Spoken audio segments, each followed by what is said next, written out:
Hey, gun people. Yeah, it's a pretty good one out of Flagstaff, Arizona. Officers get a call of a guy in a Walmart parking lot with a gun.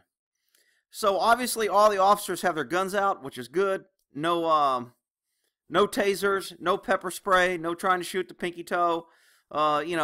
Somebody's going to yell, why didn't they just shoot the brake line or shoot the gas pedal or shoot the transmit? Look, you got 3 officers surrounding this dude. One person has a long gun. They're going to show different shots. It goes kind of quick. The officer challenging him does some things that I talk about in other videos that kind of rub me the wrong way, I guess, and they rub a lot of cops the wrong way, but some may find it's fine. So let's take a look at this. Said police, shut the vehicle off. Shut the vehicle off. Police officers, shut the vehicle off. Police officers, shut the vehicle off. Sheriff, go with Condon. Okay, so we have 2 people on this side. They're shooting. These positions are not real great. They've got cover from the car. You know, you might hit a pole here. You got all this car. You got a windshield. He's in the driver's side. So the long gun sends this guy over to the other one. Unfortunately, I think before he gets to the shooting starts.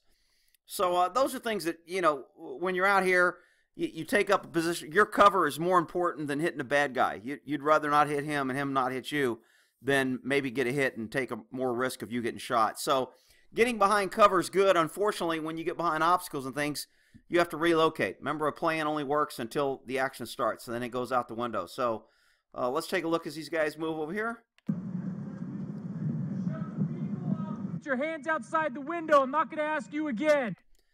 Okay, how many times have I said that when you're ordering people out of cars and things, don't get caught up into ordering, demanding, and telling them you're not going to do this again. You better do that, and use your left pinky finger to open the door from the outside, over your head, behind your neck, under your leg. You know, when you get too complicated, look, you told the guy, telling him you're not going to ask him again. I mean, he's trying to intimidate him maybe.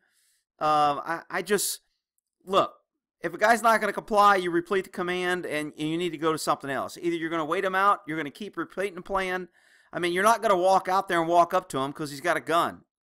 So, I mean, you've asked him to get out, just hold and wait. I mean, there's not a whole bunch else you can do, but when you start, I'm not going to ask you again. Really? Well, what are you going to do if I don't do it?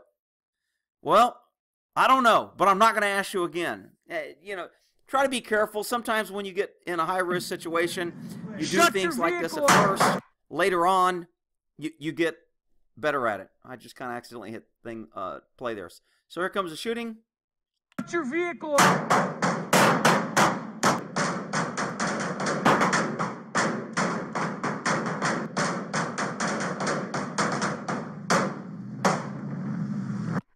Quick, how many shots were fired? Well, in all the reports that I've read, nobody has said how many shots are fired. And again, Supreme Court ruling says the number of shots does not necessarily mean that the officers were careless. It merely indicates their level of fear. These officers open rounds, and the car drives off after they open rounds, and all of them fired several rounds from a long gun and 2 pistols. I don't know what they were using. That Asp character that doesn't do anything just did a video where he's stealing we call that a clue line. I'm going to do a video on it.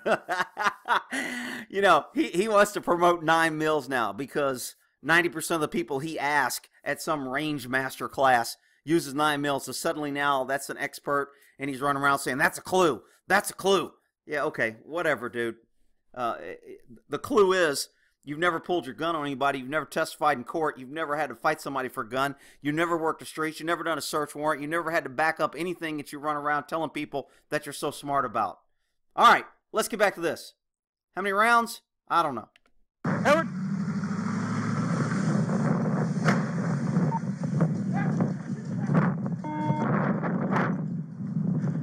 Edward 30, 998, 998, shots fired. Edward 30, copy 998. Okay, 998 is something, I mean, where I worked, if we put out 1199, it means the officer needs assist. We wouldn't put out 1199 for this because basically it's a shooting. We're not getting overrun. We're not losing. 1199 is usually meaning officers are losing and we need countywide assistance. I don't know what their number system means, whether it was shots fired or roll ambulance or this is a high risk, roll a supervisor. That code, somebody from Arizona may know who's a cop there. But he got it on the radio. You hear his breathing, very labored. He just shot his gun. He didn't know if he killed somebody. He's probably happy he didn't get shot. So his heart rate's going to go up and he's in fight or flight. We talk about that a lot. He's splashed into an island here. We have the vehicles disabled. I don't know if the vehicle is disabled. They shot it, but it rolled forward. If the guy was alive, he might be able to put it in reverse and move it. He's thinking because it ran in the tree that it's disabled because it's not moving and it doesn't look like it's going to move, which, again, he's putting things out on the radio. He's got to keep talking. He's got to stay engaged. His heart rate's going up. And this pretty much ends the video that I have here. It's on police activity if you want to go to it. And, you know, good, bad, and indifferent. Hey, they challenged him. They showed up. The guy pulled a gun on them. They fired multiple times. And they did what they had to do. Whether it was good or bad, crossfire and all the other stuff, shit happens. All right? We'll end that there.